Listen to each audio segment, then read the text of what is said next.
Amherst Board of Education to order, please. Each meeting of the Amherst Board of Education is held in public for the purpose of conducting school district's business and is not to be construed as a public community meeting. There's a time for public participation during the meeting as indicated on the agenda. Roll call, please. Mr. Yacobozi. Here. Mr. Sapper. Here. Mr. Engel. Here. Mrs. Gillis. Mr. Kamikar. Pledge allegiance. Pledge allegiance to the flag of the United States of America and to the republic for which it stands, one nation, under God, indivisible, with liberty and justice for all. Good job. Entertain a motion to adopt the agenda as presented, including any null addendums thereto. So moved. Rex, second. Mark? Discussion? Roll call. Mr. Engel. Aye. Mr. Sapper. Mr. Kamikar. Mrs. Gillis. Mr. Yacobozi. Aye. Good news report. Steve, you want to go ahead and do the introductions? Sure, absolutely. We'll start with Beth Schwartz, Principal, Powers Elementary. Beth, it's all yours. All right, thank you. Hey, everybody. Should have known. Pretty awesome being in an elementary school.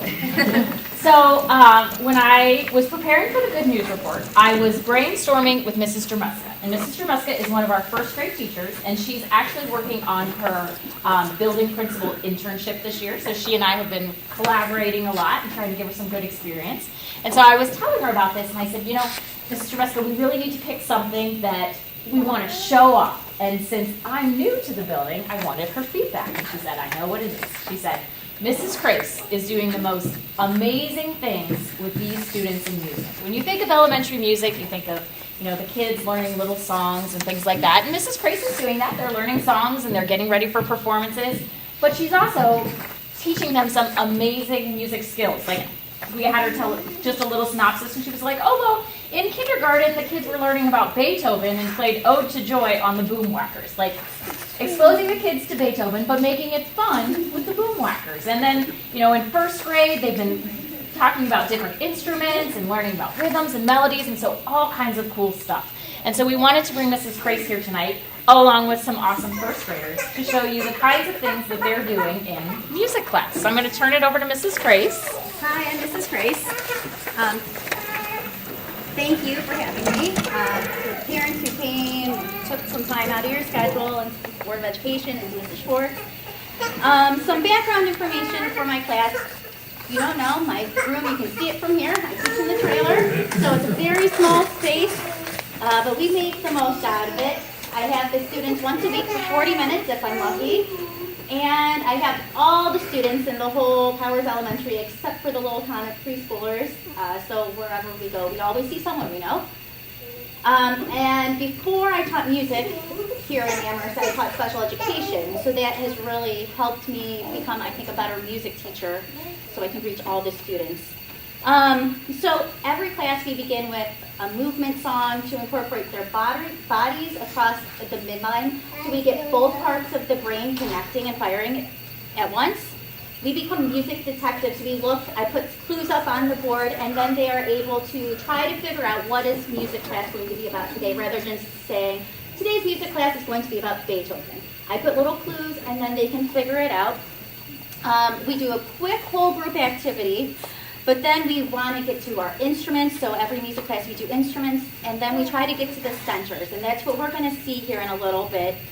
And we like to incorporate literacy into our music class as well, because it's so important for the students to use those skills from what they're learning in the gen ed classroom into music as well. And then we change activities every 5 to 7 minutes, so we're always on the go. So why do I do music centers? That's kind of what we're going to look at today. To optimize the time. Like I said, I only see the kids for 40 minutes once a week. So I really want to get the most out of those 40 minutes that I have them. It engages all the students that we have. And not just, you know, a few kids can play the instruments at once. Everyone can do it. And we can use a whole bunch more instruments when we use the centers, as you can see, than just like one instrument. And it actually minimizes behavior issues. We're working in a smaller group with lots of instruments, high interest. We have less behavior issues. to differentiate instruction. I can go around quickly and easily see who's struggling and pull them aside and work with them one-on-one, or just have a center just for students who might be struggling, or if students are really, maybe they take private lessons, I can enrich them with some more difficult items as well. For assessment, it's really quick to go around with my clipboard and see who understands a concept and who doesn't by just staying in the middle of the area and assessing them. And it's fun. So we're going to do a sample of our centers. So could I have my first grade students come up, please? I brought along some of my friends.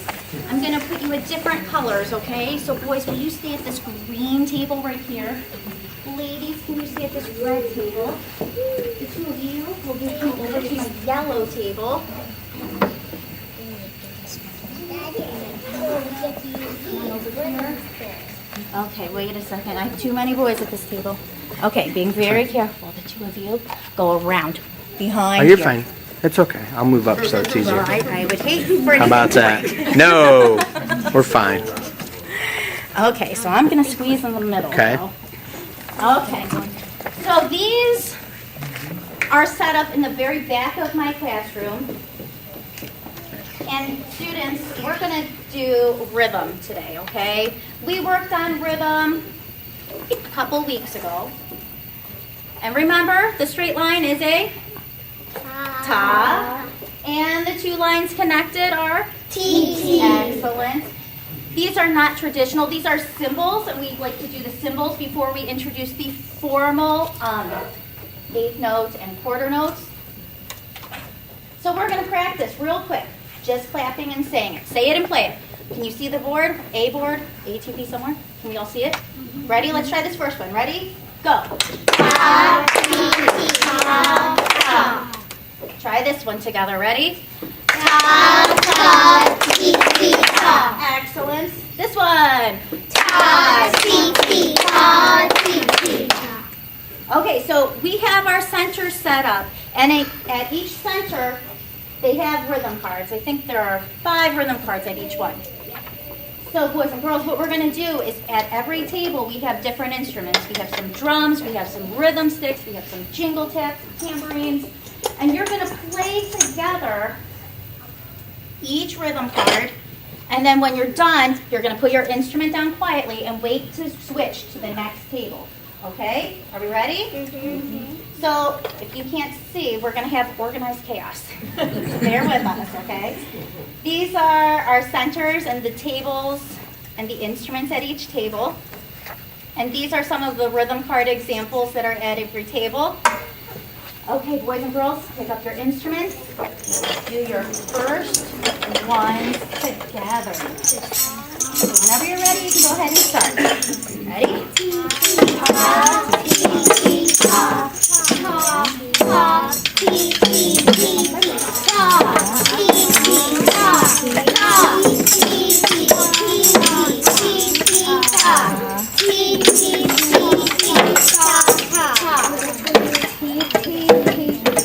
When you're done, instruments down quiet.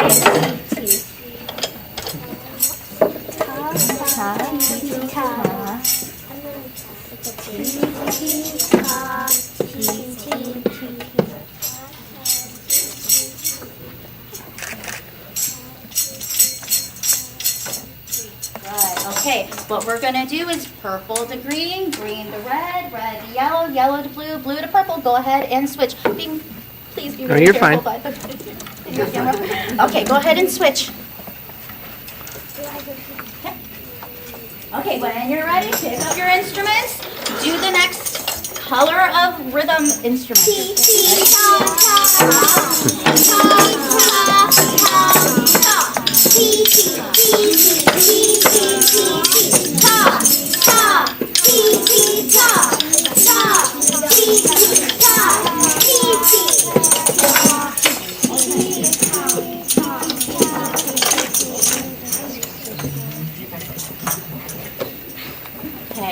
Okay, ready? Instruments down. Move to the next table. Perfect. When you're there, instruments up and you can start. Okay,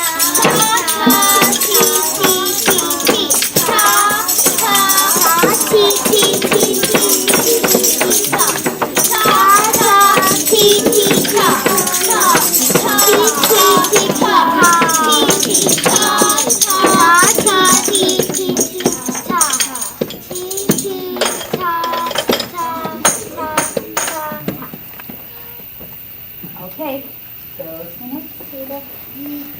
I gotta play the big one. Okay, ready? Start. Ready?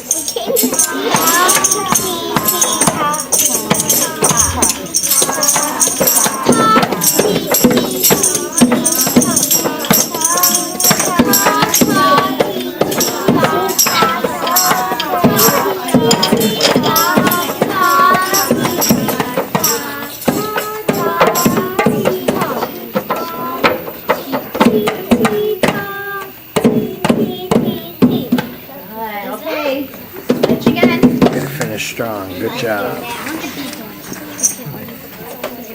Okay, when you're ready, you can start. Ready, go.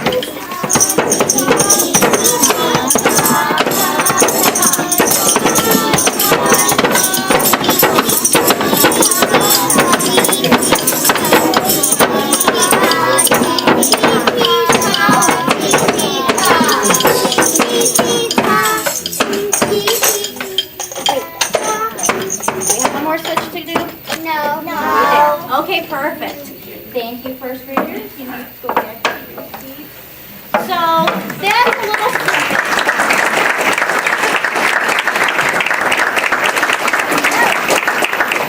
That's just really quick. It took a matter of minutes, and we can get so many instruments in. I can quickly see who might be struggling, who's got it down and ready to move on to the next thing. So that's our centers. Real quick, if there's a second grade music performance on December 6th at 5:30 and 6:45 here at Steel Cafetorium, if you want to stop by and check it out. And thanks for having us. Good work session for the board. Get their stuff Yes, together.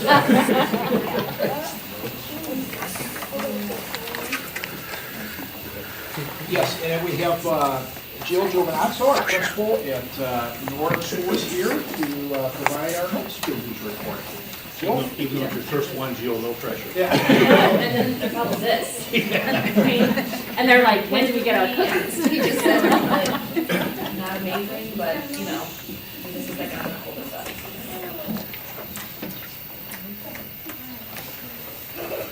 So thanks for having me as well. I teach, I'm the principal over at Nord, so that's 3, 4, and 5 grades.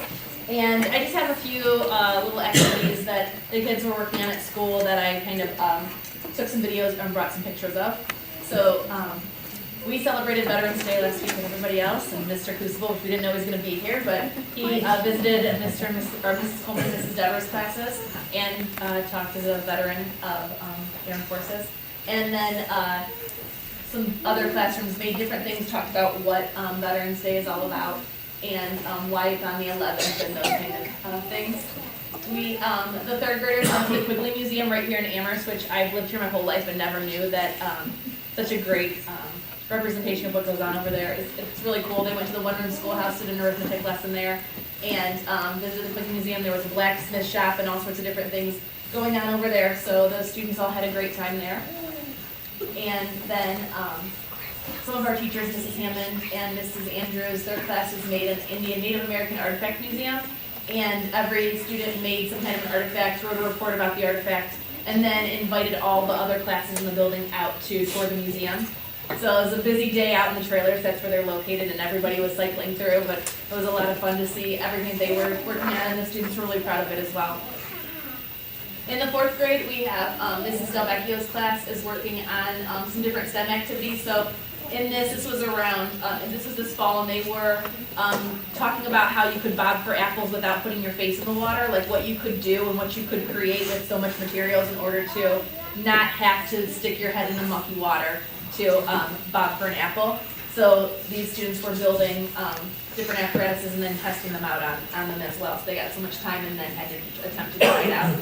And then they also are working with makerspace projects, so you just give them an activity to do, all sorts of materials that they can use, and they either had to make a robot or there were a couple different options that they could choose to do, and then these were some of the projects that came out. They made them in class, they didn't do them at home or anything, so it was a fun watching them kind of try and create something and then see it, how it was gonna all turn out at the end. And they also were researching Ice Age animal projects, so they were trying to figure out what animals might have lived in the Ice Age and how they would, what their habitat would have been like and those kind of things. And then in 5th grade, our campers went to Beulah Beach for their outdoor ed program. They practiced using a compass. Kids either got to zip line or do this really tall swing that, you know, everybody pulled them up and then they let it go and it was a big, huge swing, or rock climb. And then they were making sandcastles at the beach and exploring for seashells and other things. And then we had one of our 5th graders got to go over to the high school to Steel News Live and make the comic conversation for our building. And Lucas was really excited to go over and see all the, you could see his wheels spinning in his head about wanting to do this when he got older. He was pretty excited about it. And then the 5th graders came over here to the Creative Learning Center and used this space, this lab over here. They did biome presentations, so I was going to play one for you.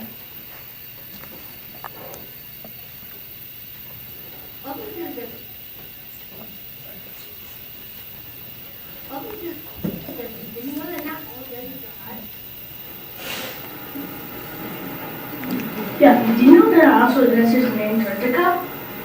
It reaches to -5 degrees in the summer. It can reach to -101 degrees in the winter. There are many activities to do inside of the desert. Some of those activities include sandboarding and ATV riding. There are also many plants in the desert unless they're dangerous. There are also camels in the desert. The plants are cactuses and sage bushes. There's also desert beaches. You can explore pyramids and ride camels. You can also take tours in certain areas. Like when it's very hot when it's raining. The desert's fun, but you gotta run for more fun. And then, my next slide, sorry, was 5th grade band as well. So you always see the concerts towards the end, but right now they're learning to play their horns. They were practicing and sorry, I'll keep my fingers.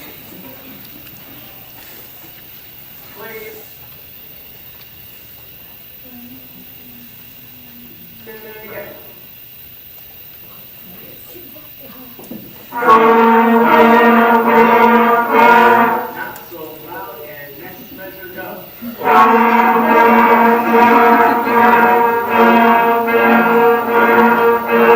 1 and 2 and ready.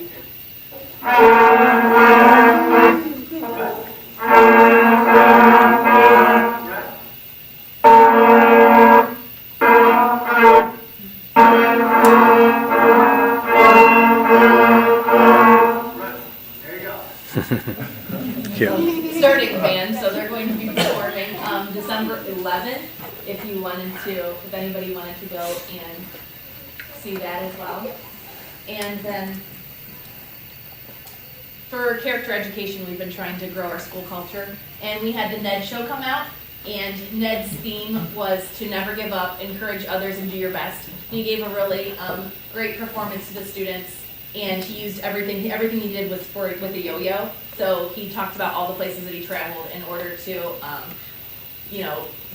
pass this message on, his Ned message on to schools. So we have a lot of yo-yoing going on at school now, which is kind of nice to see rather than seeing people with their iPads or their technology. We've got a lot of kids coming in doing yo-yo tricks now, so it's been kind of exciting to see. And then we have upcoming basketball. Jim Jones is coming to our school Tuesday, November 28th. He's going to talk to all the grade levels in school, but then he's also doing a performance in the evening for families to come to as well. So we're encouraging anybody that would like to come and watch him speak. He speaks to NBA teams, college teams, and he's been doing this for 20 years. He's kind of a local guy, so he does some great things, and we welcome everybody to come to the presentation. And that's it.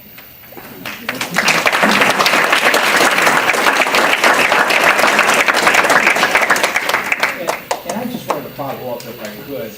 Obviously, as the board is aware, we've got a lot of great things happening throughout the district, but specifically tonight you heard about things that are happening at Powers and Nord. And it's important to remember, too, that while we're in the midst of this transition plan, our staff is working under less than ideal circumstances. You heard Mrs. Crace talk about how her music room is across the street here in one of these modulars, and I know she is very excited as we've sat through the design meetings. She's very much looking forward to that new elementary and actually teaching in a classroom that's designed for music. And the same thing at Nord. We are very, very crowded, actually, in both of these buildings. At Nord, we have several classrooms, I think 5 or 6, that are actually being housed in modular units. We have an orchestra class that's being taught in an old locker room. Mrs. Von Kienel's music class is in an old storage area. So I just want to mention that the staff at both these buildings are really just doing fabulous things in very, very crowded conditions as we work our way through this transition plan. So again, thank you to everyone for being here. And it's great to hear about the great things that are happening in our schools. Thank you both.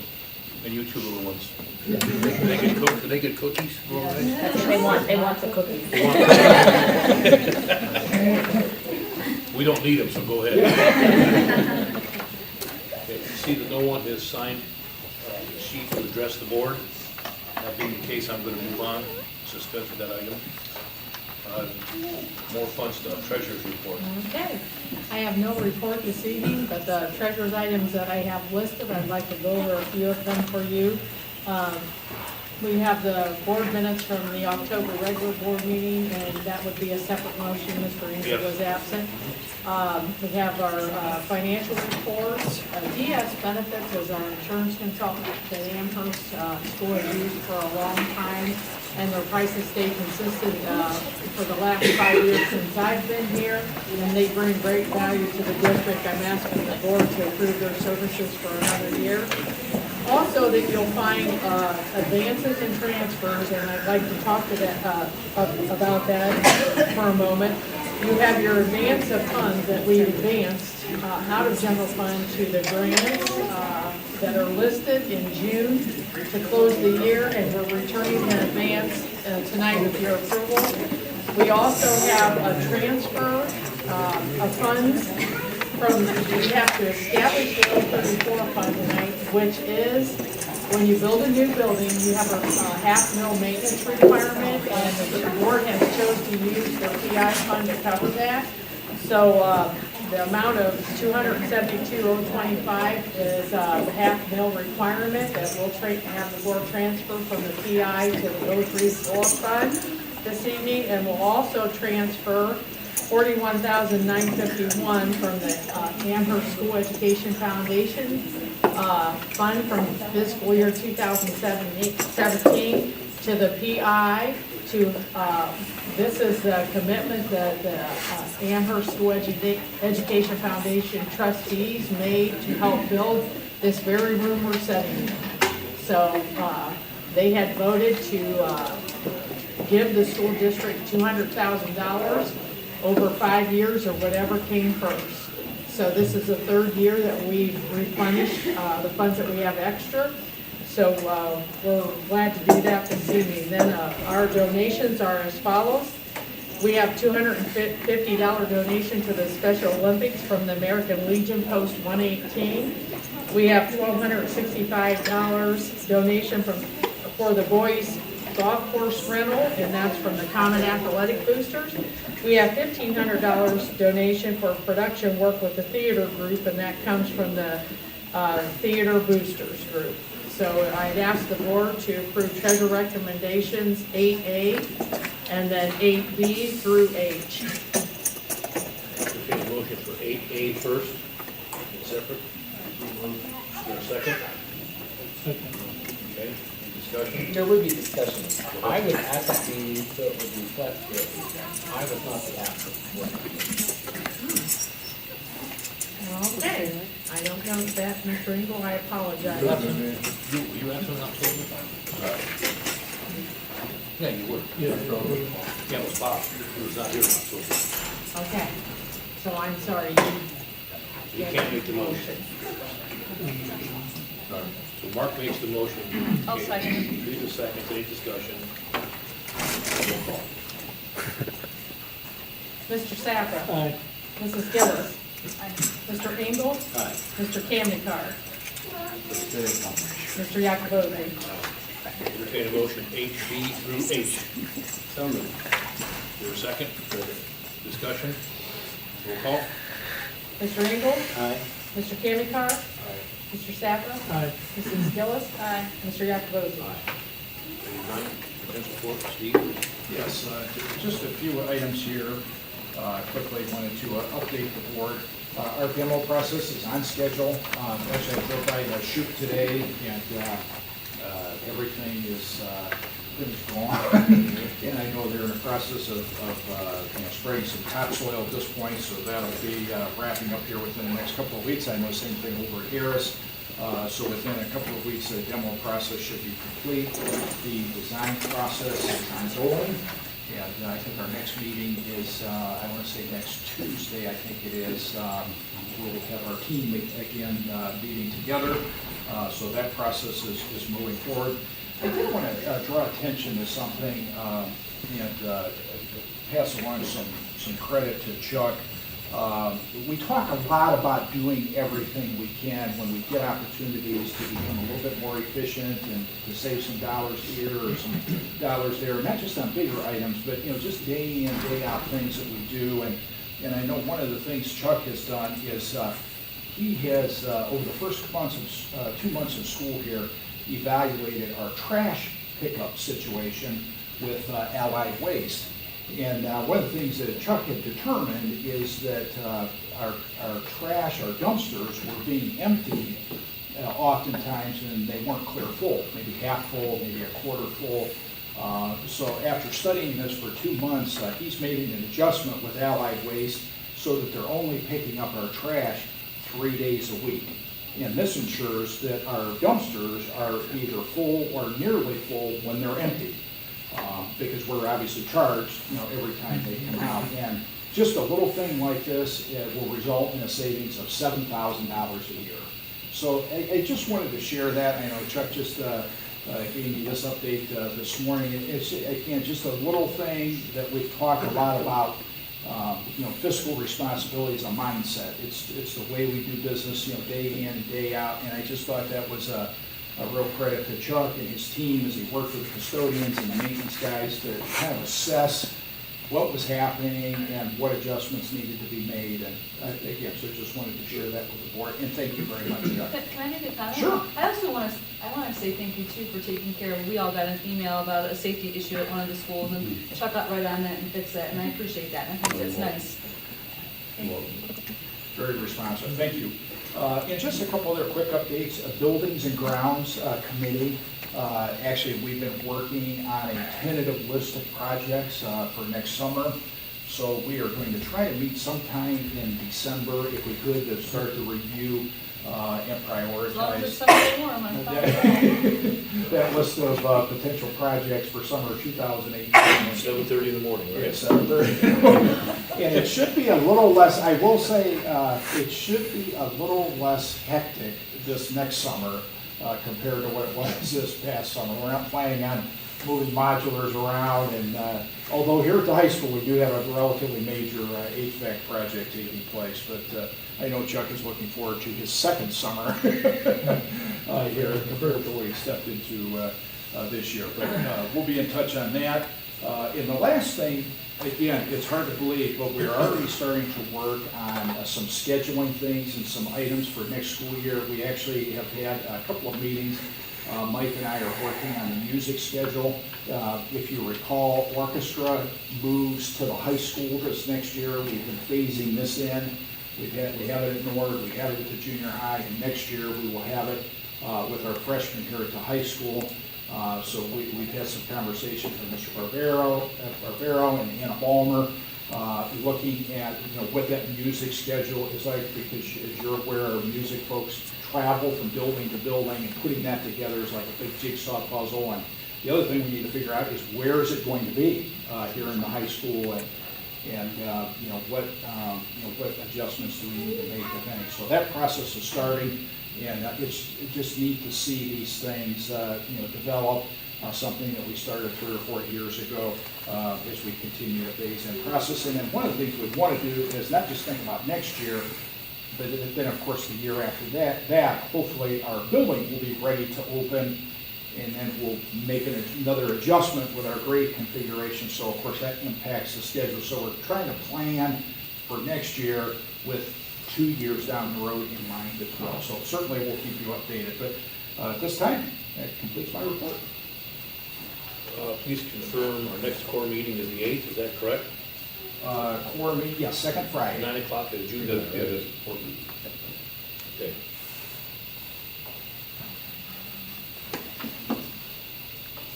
Okay, thanks, Steve. Any questions for Steve Sayers? If not, we're going to move on to Mike Molnar. Yeah, 2 quick items. First item is an email I'd like to read to the board. As we've discussed many times, we've tried to implement more opportunities for kids, whether to all the kindergarten, the orchestra program, the new SAT preparation program we've instituted, College Credit Plus programs, and other electives. And this one has to do with one of the electives at the high school that we brought on board the last couple of years, forensic science. And this was an email from Kim Malabavic to Mike May, the principal, and Steve and I were fortunately copied on the email, so I just want to share it with the board. And Kim wrote, Mr. May, I feel like a proud mama here. I want you to know why. 2 of my senior forensic students have been accepted into the Bowling Green State University Analytical Forensic Program. It is one of the top 2 programs in Ohio. It's run by the former Ohio Bureau of Criminal Investigations Director. They needed scores, grades, and letters to get in, none of which I had anything to do with, but my forensic program piqued their interest. I'm very proud to be a part of their career choice. So again, it was just a nice email to kind of share, just when you expand opportunities for kids, you know, how that can open up doors for them in our community. So I just wanted to share that. The other item I wanted to share is I want to introduce to the board Jenna Porostowski. Jenna, would you mind standing? Jenna, I'm recommending in personnel recommendations to be our new EMIS secretary to replace Patty Killen, who will be retiring in about a month. Jenna is a Steele graduate, 2004. She also graduated from Ohio University with a degree in marketing and strategy and management. She's worked at Health Source Chiropractic and most recently in World Group as a project manager and marketing specialist. And we had a pretty long, intensive process to find a replacement for Patty. EMIS is quite a position that needs to be filled. And we looked at candidates that had EMIS experience, some experience, no experience.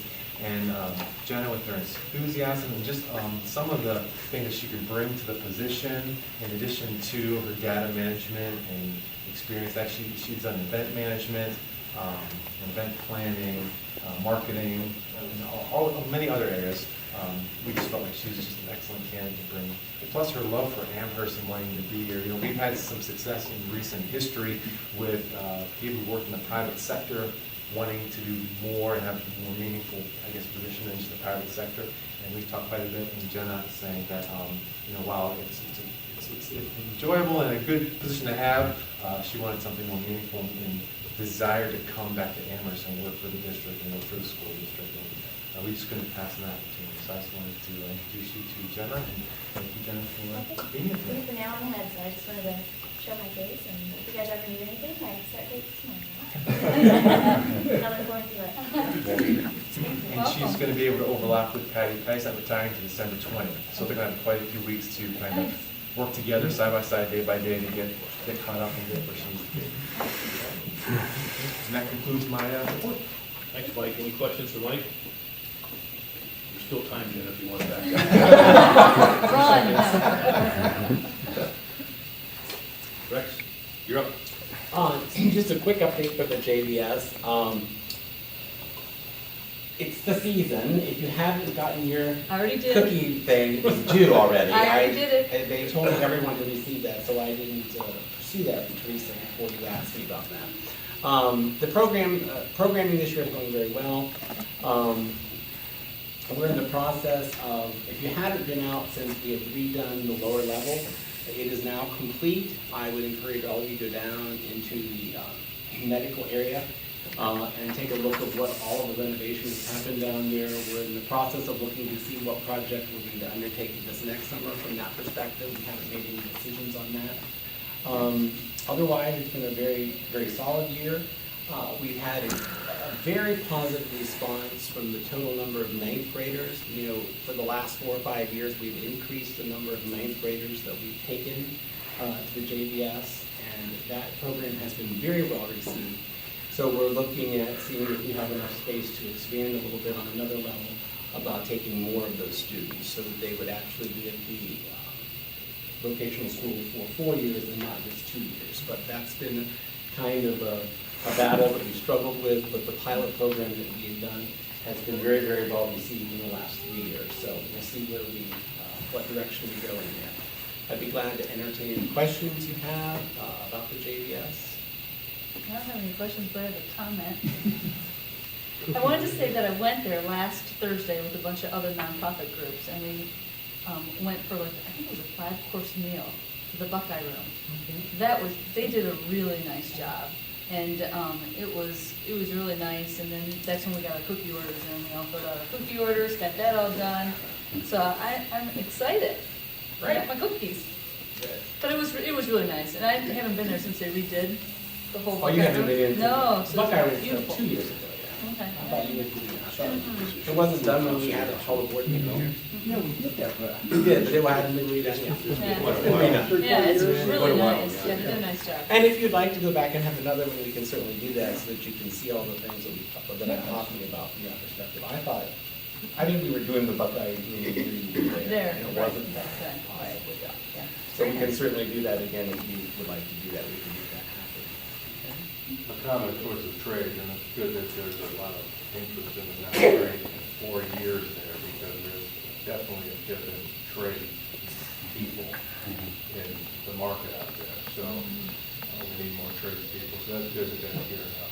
And since you bring that up, I would also just state that at the last advisory council meeting, when we bring all of the advisory committees together, one of the things that we had asked the administration there to do was to ask everyone who attended that evening what programs we needed to bring in and what programs we possibly should get rid of from that perspective, because sometimes the data that we get is not what really is happening out there.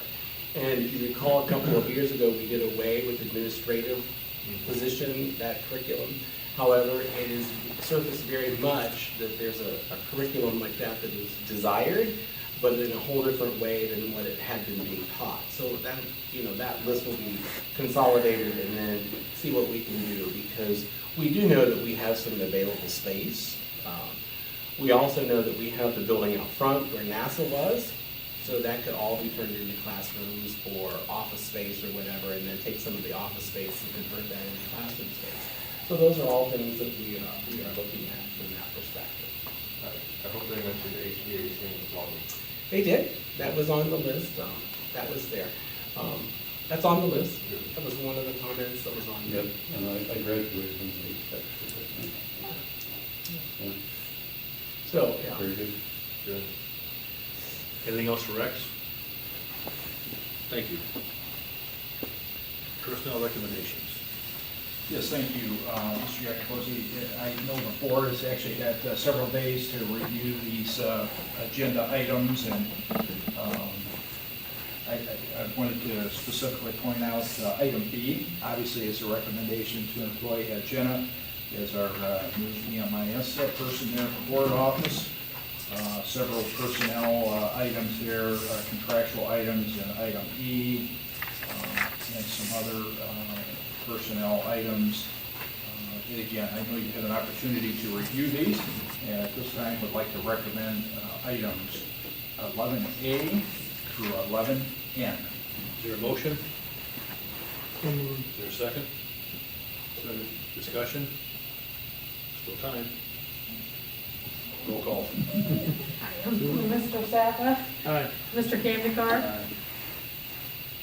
Mr. Engel? Aye. Mrs. Gillis? Mr. Jacobozzi? Aye, too late. Welcome to board.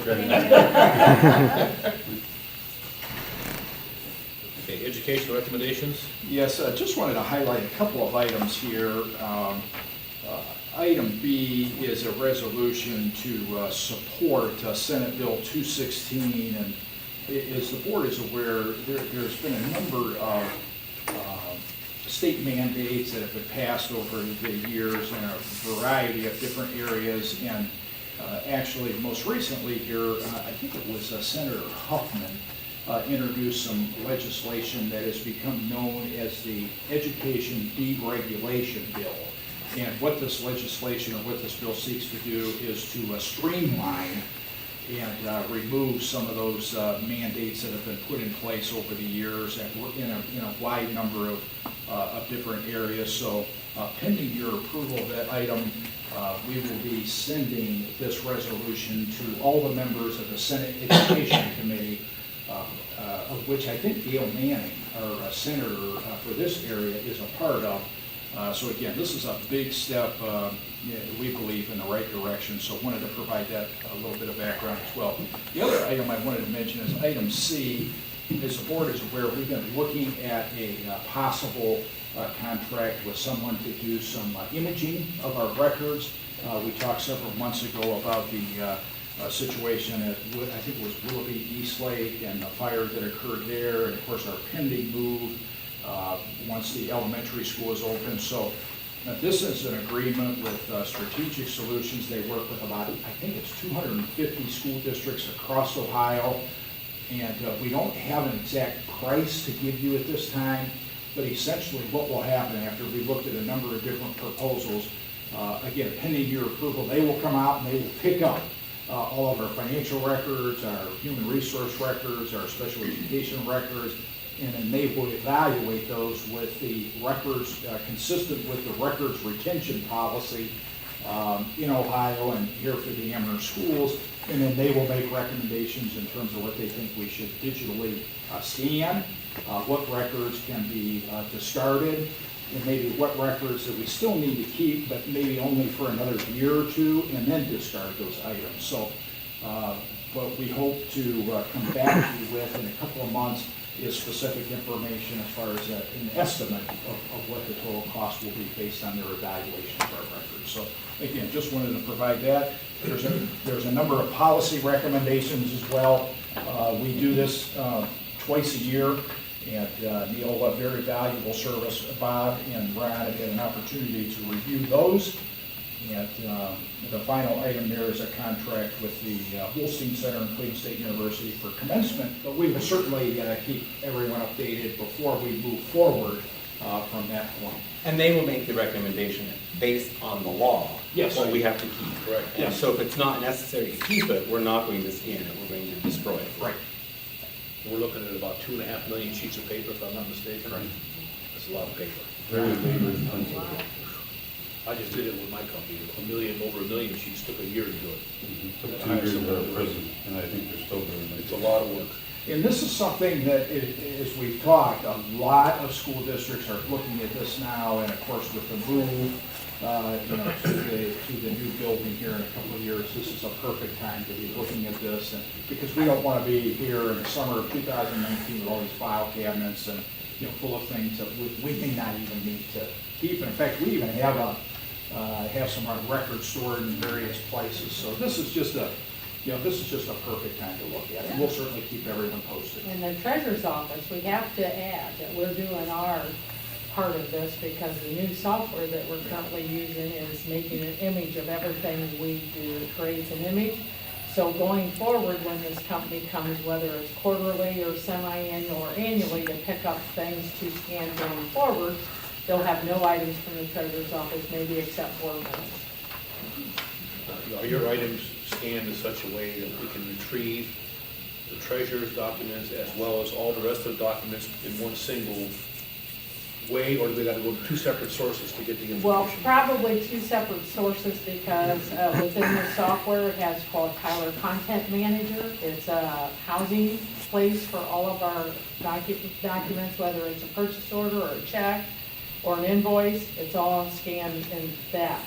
Now, when we go on in history, I don't think it moves from there, so I think if we need an item from the treasurer's world, we'll have to go to our Tyler Content Manager, and if we need something from the past, we would go to where Strategic Solutions have given us the... Regardless, both systems are stored in the cloud, so to speak, Yes. right? Yes. Okay. And your office began doing that last January or? January 1, 2017. That's what I thought. So you've Started- been doing that all year. Yes. There's no documents really from this year, from the treasurer's office. They're current. And even in the human resource, I think Christine has, as we've hired our new personnel, I believe all those documents are being scanned as well. All the HR, human resource, and the payroll department, and the financial department, accounts payable and all of that, and inventory, all went All in Munis. through to Munis. So we've been doing this from the start, and we're creating new ways to, even with documents that's being entered, we talked about maybe in the document laminating it and letting people fill that out when they're hired, and then scan it and wipe it clean, so we have no paper to shred afterwards. So we're trying to think of ways that we can be more cost efficient and effective going forward, but we did upgrade the scanners in our offices, and it's moving very nicely. So we can't complain, we can retrieve our documents pretty quick. Okay. And I would just add to that this whole system is relatively new to the entire state. And so we are one of the first 10 school districts to be on that system, correct? Correct. We were actually a pilot district, and after the year-long process, I say we're pioneers. So, but I do like the system, and it has a lot to offer, and the system still has a lot of areas we can grow in it. So hopefully We're still tweaking though, right? Yes, I think we're pretty much there. We've actually managed our last reports that we've had to do. We have to do them independent of the state software, and we flat file them and send them to the state. Just today, we found out that the ITC site has to click a switch because the ODE doesn't take reports directly. They take them from ITC sites. So we figured that out today, and so we're moving right along, and we feel real good about it. The auditors are still here? Yes, actually, the gap is finished. They filed the report today, and we got our letter from Mr. Yost saying the file was submitted for our gap. Our cash audit will pick up from the gap, which they've been working simultaneously, but the cash reviews what the gap did and uses their statements, and they'll finalize. We should be done end of this month, beginning of December. So we're in order. And I do have to give the auditors credit and my team. This has been a year with the auditors because they've never used Tyler Munis either. They're used to canned reports. The state software's been around forever. So they know when they come in, run me this report, this report, this report to get what they need for their balance sheets and their, different things that they produce. And it's been a learning experience for them, but I will say there's truth in them younger kids that are not afraid of technology, because we set up, when we were doing the setup for Munis, we set up an auditor username, and we give them read-only access. And we spent probably 30 to 45 minutes the morning both of them came and showed them, so we didn't have to print any checks. We didn't have to pull any invoices that they asked. They randomly say, give me 30 checks in this area, and they'll pick so much in another area. We didn't have to do any of that. They could get on and drill down and see the check, see the invoice, see the requisition, see any other attached documents that we put with it. It's all public knowledge, it's all there, and they were both pretty tech savvy. They grabbed a hold of it. We've only had to provide, when they couldn't figure out how to get a combination of some things, we worked with them on different reports and trying to find what we could get for them, but it went pretty well. And they were eager to learn it because they know they're going to have more clients in that area, and we help them learn. So it's been Thanks, Laura. We have a motion on the floor for 12A through F, I believe, right? Any more discussion? If not, roll call. Mrs. Gillis, Mr. Engel, Aye. Mr. Sapa, Mr. Kamnikar, Aye. Mr. Yakubowski. Aye. Item 13, business recommendations. Steve? Yes, just 3 items here. Wanted to highlight the second item there. This is an additional payment to Clark and Post that was above and beyond their initial contract, and the reason for this additional payment was, as you recall, last year we went through the bid process and then we rejected the bid for the high school HVAC because we only had the one bid, and we decided to tweak a couple of things, come back this fall and rebid. So there was some extra work and in that whole rebid process. So this is the architectural fee for those services associated with the rebid. But I just wanted to Resulting in $500,000 savings. Yes, I was going to say, there was an Money well additional spent. $10,000, but it did result in a bid that was $500,000 less. So Money well spent. that's a good return. Yes, it is. We'd like to recommend approval of items 13A through 13C. Is there a motion? Lisa, is there a second? Bob? Mark, excuse me. Discussion? Roll call. I got a Bob? question. Go ahead, bud. Mark, you have an opportunity to review item B? Sure. Chuck, I'm sorry, Chuck. Yes, Okay. All right. because of the, we only had one bid. And Yeah. there's no way that we could have ever, of course, that was before me, but whenever we got to looking at what Clark and Post billed us out, and with the $500,000 savings, it's, there's a lot of time involved in putting it out on the street and bidding and paper, newspaper articles, everything that there's a lot of time spent. So it was within reason. Good, I appreciate it. Okay. I apologize if you answered my question, Steve, for A, but I didn't have an opportunity to get the email today. My question was, and maybe you could just reiterate, and it's not so much that it doesn't matter to me who the landscaper is. It's just how much have we spent on football field compared to how much the budget is for a potential AstroTurf field in the area. Yeah. At what point do we make the call of putting AstroTurf in and using it for more opportunities, or is it so low that we don't do it? I think because you didn't receive the email. I could have, I That's just all. said I just didn't have time to get to Yeah, it. conservatively, the cost of field turf, again, depending on what the details are, depending on exactly what you install, anywhere from 800, 800,000 to $1 million. Yeah, again, conservatively, depending on, what exactly needs to be installed. We spend roughly about $35,000 a year on maintenance for all of our athletic fields. That's baseball, that's softball, that's soccer, that's football.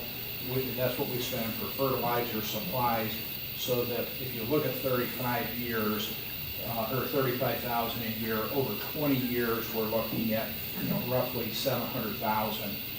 Your turf is going to cost you 800,000 to $1 million, and then typically that only lasts about 10 years. So then you're going to repeat that cost again.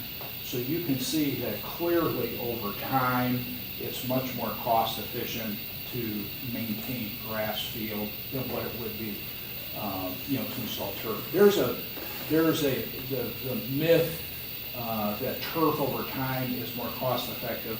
It's a myth. In fact, one of the things that you're seeing now is, and then there's the whole safety thing. In fact, I had just read an article not too long ago that the Baltimore Ravens, I think a year ago, went from turf back to grass.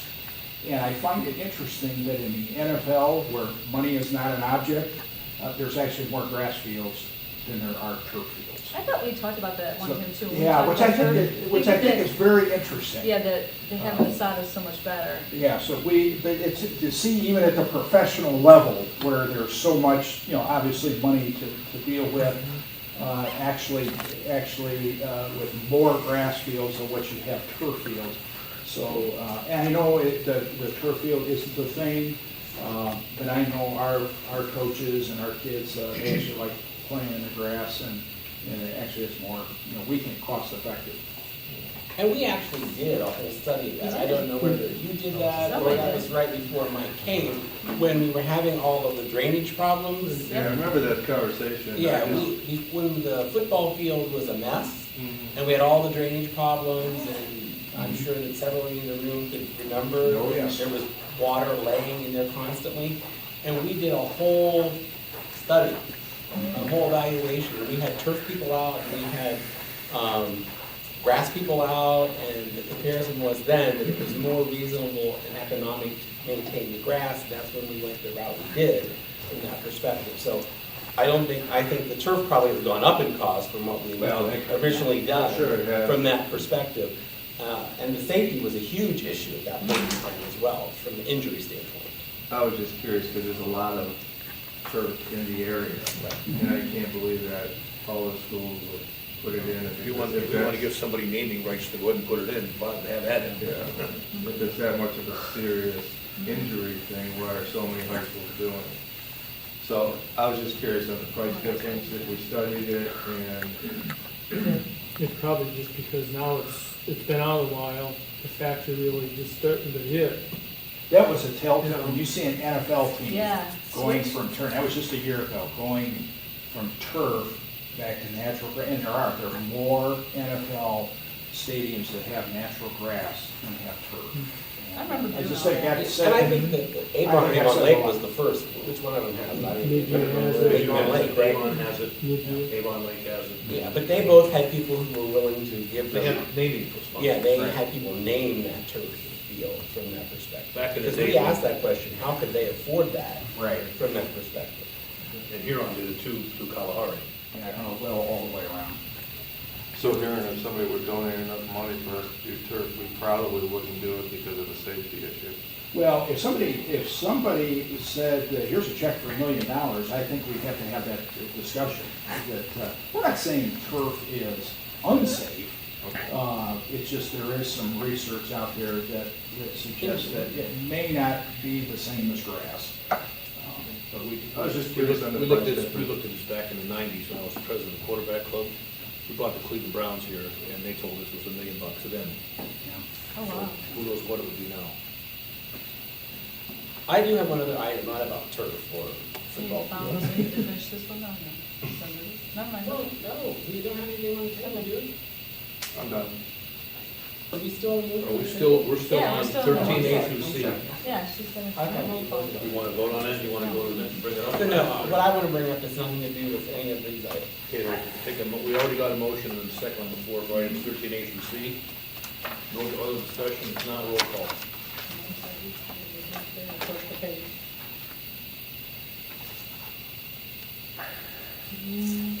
Mrs. Gillis. Aye.